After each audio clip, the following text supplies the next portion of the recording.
स्वायत्त शासन विभाग से बड़ी खबर सामने आ रही है, जहां सफाई कर्मियों की भर्ती के आवेदन की तिथि बढ़ाई गई है। 27 नवंबर तक अभ्यर्थी अब कर सकेंगे आवेदन। 28 नवंबर से 5 दिसंबर तक संशोधन कर सकेंगे।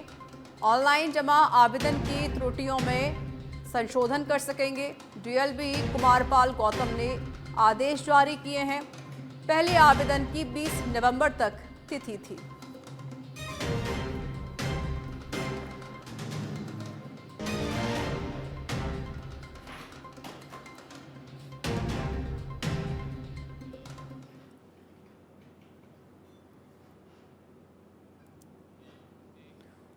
दौसा के मेहंदीपुर बालाजी से खबर है, जहां आपसी पारिवारिक विवाद के चलते पानी की टंकी पर लोग चढ़े। 2 महिलाएं और एक पुरुष बच्चे को लेकर पानी की टंकी पर चढ़े हैं। 5 साल के बालक को साथ लेकर टंकी पर चढ़े हैं।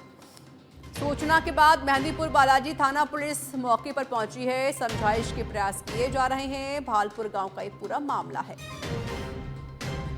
दौसा के मेहंदीपुर बालाजी से बड़ी जानकारी हम आपको दे रहे हैं, जहां पर विवाद के चलते लोग टंकी पर चढ़े।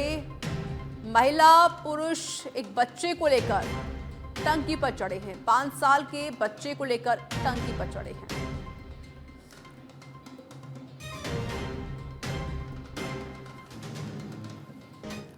मुख्यमंत्री आवास पर यूके से आए शिष्टमंडल ने मुलाकात की है। मुख्यमंत्री जयलाल शर्मा से शिष्टाचार मुलाकात की है। सिंगापुर और यूके से आए प्रतिनिधि मंडल को सीएम आवास पर रात्रि भोज दिया गया, जिसमें मंत्रिमंडल के सदस्य भी मौजूद रहे। सभी का मुख्यमंत्री आवास पर साफा पहनाकर स्वागत किया।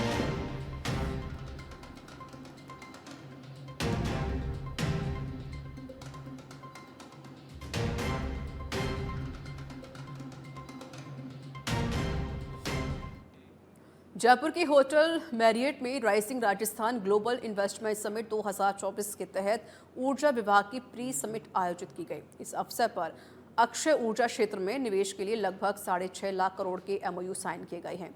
इस दौरान सीएम जयलाल शर्मा ने कहा कि आज राइजिंग राजस्थान ऊर्जा विभाग ग्लोबल प्री इन्वेस्टमेंट समिट में लाखों करोड़ के एमओयू साइन हुए हैं।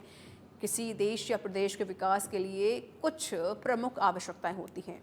अगर हम इन आवश्यकताओं को लेकर चलते हैं, उससे निश्चित तौर पर ग्रोथ होती है। राजस्थान को अग्रणी राज्य कैसे बनाएं, इस पर भी काम किया जा रहा है। हम गर्व से कह सकते हैं कि हमारे पास सबसे बड़ा सौर ऊर्जा पार्क है। हमारे राज्य में सौर ऊर्जा की अपार संभावनाएं हैं। हमारे यहाँ 365 दिन सूर्य भगवान की कृपा रहती है। हम ऊर्जा के सेक्टर में राजस्थान को देश में पहले नंबर का राज्य बनाना चाहते हैं। हम बिजली खरीदने वाले नहीं, बल्कि बिजली अन्य राज्यों को बेचने वाले बनना चाहते हैं। हमारे राज्य में सौर ऊर्जा और पवन ऊर्जा की असीमित संभावनाएं भी हैं। हमारे यहाँ वर्ष भर में 300 लगभग,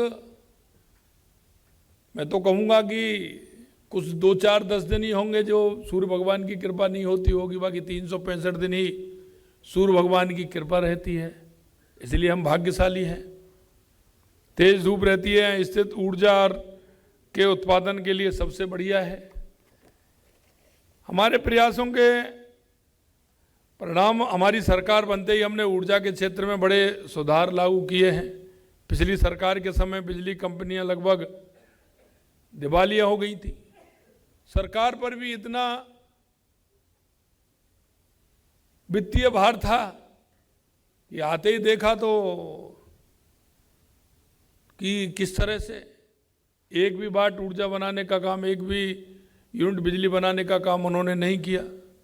बिजली कंपनियां लगभग दिवालिया हो गई। हमें उन्हें फिर से पटरी पर लेकर आए। हम चाहते हैं कि राजस्थान न केवल ऊर्जा में आत्मनिर्भर बल्कि सरप्लस स्टेट बने। हम ऊर्जा बिजली खरीदने वाले नहीं,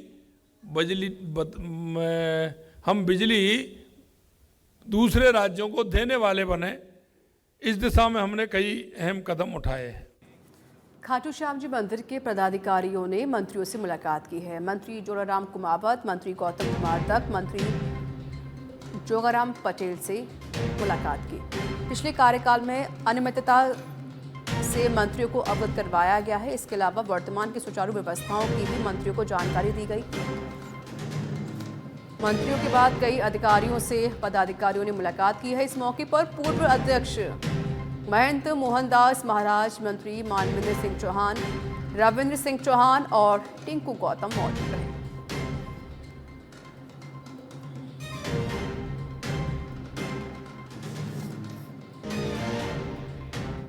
प्रदेश के 5 नगर निगम समेत 49 पालिकाओं का कार्यकाल खत्म हो गया है, जिसके बाद उनके चुनावों को लेकर एक तरफ निर्वाचन विभाग ने तैयारियां शुरू कर दी हैं, तो वहीं अभी तक तय नहीं हो पाया कि इनके चुनाव एक साथ होंगे या फिर पहले होंगे।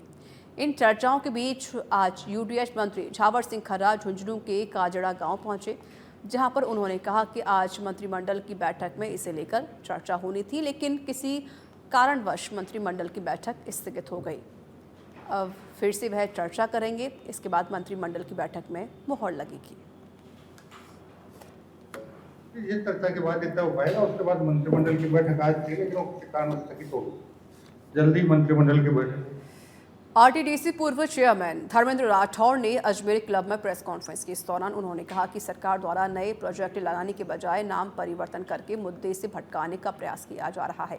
साथ ही कहा कि कांग्रेस पार्टी अजमेर के हितों के लिए प्रतिबद्ध है और इन समस्याओं के समाधान के लिए हर संभव प्रयास करेंगे।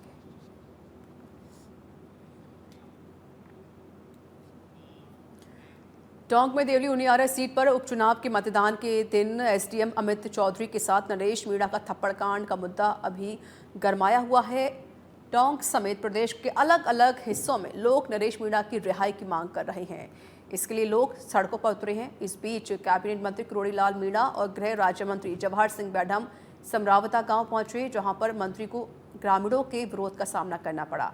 इसके बाद मीडिया से बातचीत में मंत्री ने कहा कि ग्रामीणों की ओर से की जा रही नरेश मीणा की रिहाई की मांग पर बड़ा बयान दिया है। कैबिनेट मंत्री डॉक्टर किरोड़ीलाल मीणा ने कहा कि देश में कानून का राज है, कानून की पालना कराना सरकार की जिम्मेदारी है।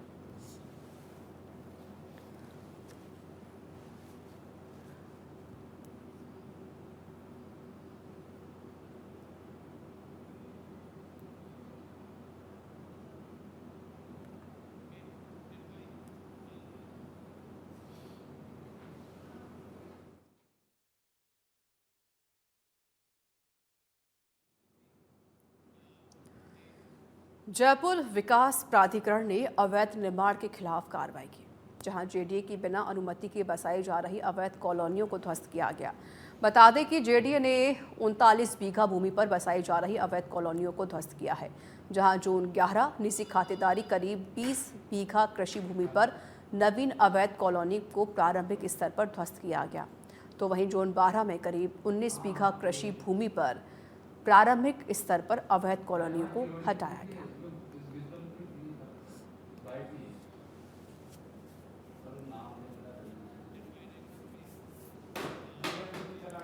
हनुमानगढ़ से खबर है। संग्रिया के दीनगढ़ गांव में सीमेंट की दुकान पर लूट की गई। 4 नकाबपोश युवकों ने पिस्तौल की नोक पर लूट की है। दुकान से 2 लाख रुपए और कार लूटकर फरार हुए हैं लुटेरे। लुटेरों ने थोड़ी दूर जाकर सड़क पर गाड़ी छोड़ी। फरार लुटेरों की तलाश में संग्रिया थाना पुलिस जुटी हुई है।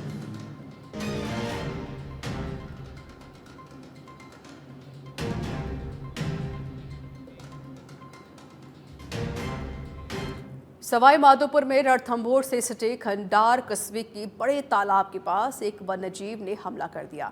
एक व्यक्ति गंभीर रूप से घायल भी हो गया है। घायल के चिल्लाने की आवाज़ सुनकर आसपास के लोग मौके पर पहुंचे और शोर मचाया, जिसके बाद जंगली वन्यजीव पास की झाड़ियों में ओझल हो गया।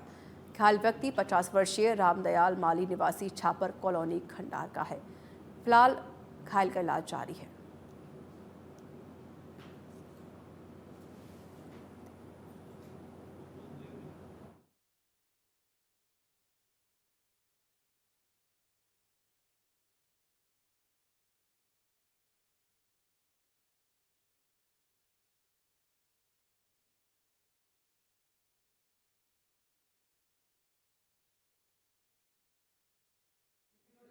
बालोतरा से बड़ी खबर है। पचपदरा पुलिस ने सेक्सटॉर्शन किया है। गिरोह का पर्दाफाश, 2 महिला समेत 5 फरार आरोपी गिरफ्तार। एसपी कुंदन कावरिया ने जाना। सेक्सटॉर्शन गिरोह का पर्दाफाश किया गया। 2 महिला सहित 5 लोग गिरफ्तार, यानी 2 महिला और 3 पुरुष गिरफ्तार किए गए हैं।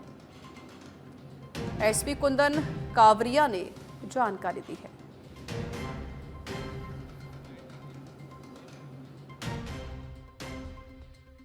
रात में लिखित रिपोर्ट दी कि एक महिला ने मेरे को टेलीफोन कर वार्ड में 4 रास्ता पे बुलाया था, जहाँ पर वो मेरे को महिला मिली और मैं महिला के साथ मेरे को बालोतरा चलने के लिए कहा, जिसमें मैं बालोतरा उसके साथ आ गया। यहाँ आने के बाद महिला व उसके साथियों ने मेरे फ़ोटो खींचे, तो मेरे साथ मारपीट कर मेरे से 10 लाख रुपए की डिमांड की।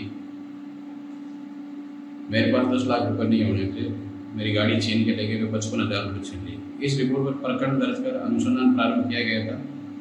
श्रीमान पुलिस अधीक्षक बालोतरा के निर्देश पर एक थाने आदेश टीम गठित की गई, जिसमें कांस्टेबल नेमाराम जोगाराम ने मुलजिमान की तलाश कर प्रकरण के अंदर मुलजिम सुषमा, संगीता, गिरधर, कंवरराज व महेंद्र को कल गिरफ्तार किया गया।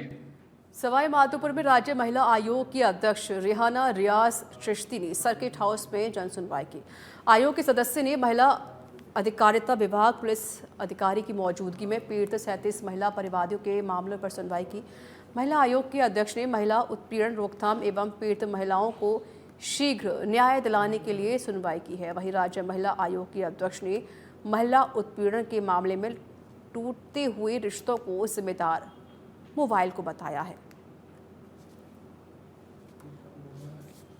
जो लोग बहुत दूर दराज इलाकों से हमारे तक नहीं पहुंच पाते हैं, तो उन तक हम पहुंच पाते ताकि वो किराए नहीं लगाएं और उनको कोई परेशानी नहीं हो, क्योंकि बहुत सारी जगह डिस्टेंस इतना होता है, डिस्टेंस की वजह से लोग महिला आयोग तक नहीं पहुंच पाते हैं। आसपास की जिलों के लोग ज़्यादा आते हैं, तो कोटा से या झालावाड़ से, बारा से, इस तरह दूर दराज इलाके से नहीं आते हैं। तो वो कहते हैं ना कि कुआ अगर आपके पास नहीं आते तो आपको कुएं के पास आना चाहिए। तो हम लोग इस वजह से आते हैं कि जो लोग इतनी दूर तक आने की हिम्मत नहीं जुटाते, साधन नहीं होता है, कई दफ़ा घर वालों से विद्रोह करके इतनी दूर नहीं आ पाते हैं, तो उन लोगों की बात सुनने के लिए हम लोग जाते हैं कि जिलों में, ताकि जो लोग महिला आयोग तक नहीं आ रहे उनकी बात उनकी इलाके में जाकर के हम सुने, उनकी जिले में जाकर के हम सुने। झुंझुनू विधानसभा उपचुनाव की मतगणना को लेकर प्रशासन ने तैयारी शुरू कर दी है। झुंझुनू में 23 नवंबर को सेठ मोतीलाल कॉलेज में विधानसभा उपचुनाव की मतगणना होगी। मतगणना के लिए नियुक्त मतगणना पर्यवेक्षक, मतगणना सहायक को पोस्टल बैलेट के ईटीपी बीएमएस सिस्टम की मतगणना को लेकर प्रशिक्षण सूचना केंद्र स्थगित सभागार में शुरू हुआ। प्रशिक्षण में जिला निर्वाचन अधिकारी रमावतार मीणा के निर्देशन में प्रशिक्षण प्रभारी घनश्याम गोयल ने निर्वाचन आयोग के निर्देशों के तहत मतगणना कराए जाने के संबंध में विस्तार से जानकारी देते हुए पोस्टल बैलेट के ईटीपी बीएमएस सिस्टम की मतगणना को लेकर प्रशिक्षण दिया। आज ईटीपी बीएमएस का प्रशिक्षण दिया जा रहा है। ईटीपी बीएमएस प्रशिक्षण मुख्य रूप से जो हमारे ज़िले के और ज़िले की जो विधानसभा है, इसमें जो सेवा नियोजित मतदाता हैं, सेवा नियोजित अर्थात जो फौज के अंदर हैं, मुख्य रूप से वो मतदाता जो अपने मत का प्रयोग करके और लिफाफे के माध्यम से भेजते हैं, तो उनके वोट्स भेजे जाते हैं इलेक्ट्रॉनिकली, लेकिन प्राप्त होते हैं हमारे पास फिजिकली। तो उन वोट्स को कैसे हम पहले वैलिडेट करें, ये सुनिश्चित करें कि वो जो वोट प्राप्त हुआ है वो सही है अथवा नहीं। तो इस चीज़ के लिए अंतर्राष्ट्रीय पुष्कर मेले में 14 नवंबर को हुई धक्का मुक्की मामले में मुख्य सचिव सुधांश पंत की नाराजगी जताई है, जहां उन्होंने कलेक्टर से इस मामले की रिपोर्ट तलब की। दरअसल बॉलीवुड सिंगर कैलाश खेर के कॉन्सर्ट के दौरान भीड़ बेकाबू हो गई थी। इस दौरान युवक को थप्पड़ मारने वाली महिला कांस्टेबल सुनीता चौधरी को लाइन हाजिर कर दिया गया। तो वहीं उसी दिन कॉन्सर्ट के दौरान भीड़ के बीच एएसपी के गनमैन सुरेश देवदा की सरकारी गन और कारतूस के सीने निकाल लिए थे, जिसके बाद गनमैन की लापरवाही मानते हुए अजमेर एसपी वनिता राणा ने उसे सस्पेंड कर दिया। नागौर की मेड़ता से खबर है, जहां एसडीएम पूनम गोयल ने एमएसपी खरीद केंद्र का निरीक्षण किया। तिलम संघ में एमएसपी खरीद केंद्र का निरीक्षण किया गया है। तिलम संघ में किसानों की सुविधाओं को जांचा गया। व्यवस्थाओं को लेकर अधिकारियों को निर्देश दिए। मूंग की तुलाई करवाकर समय पर वेयर हाउस में जमा करवाने के निर्देश दिए।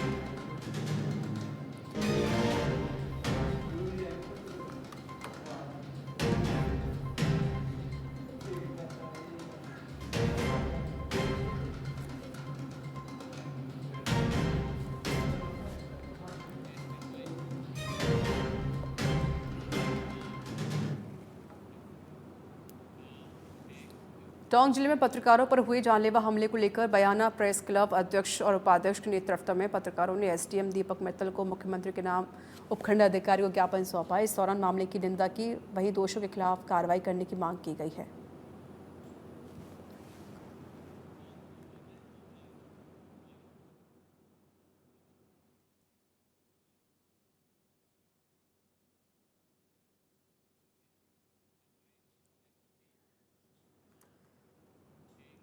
भीलवाड़ा के करेड़ा में कलेक्टर नमित मेहता के निर्देश पर राजस्व विभाग की टीम ने अवैध खनन के खिलाफ कार्रवाई की है, जहां पुलिस ने कार्रवाई करते हुए मौके से 2 ट्रैक्टर और जेसीबी जब्त की हैं। उपखंड अधिकारी जोगेंद्र सिंह गुर्जर के मार्गदर्शन में राजस्व विभाग टीम ने चांदरास और इससे सटे रायपुर उपखंड क्षेत्र के नाथडियास ग्राम पंचायत के पनोतिया गाँव में अवैध खनन के खिलाफ कार्रवाई की है।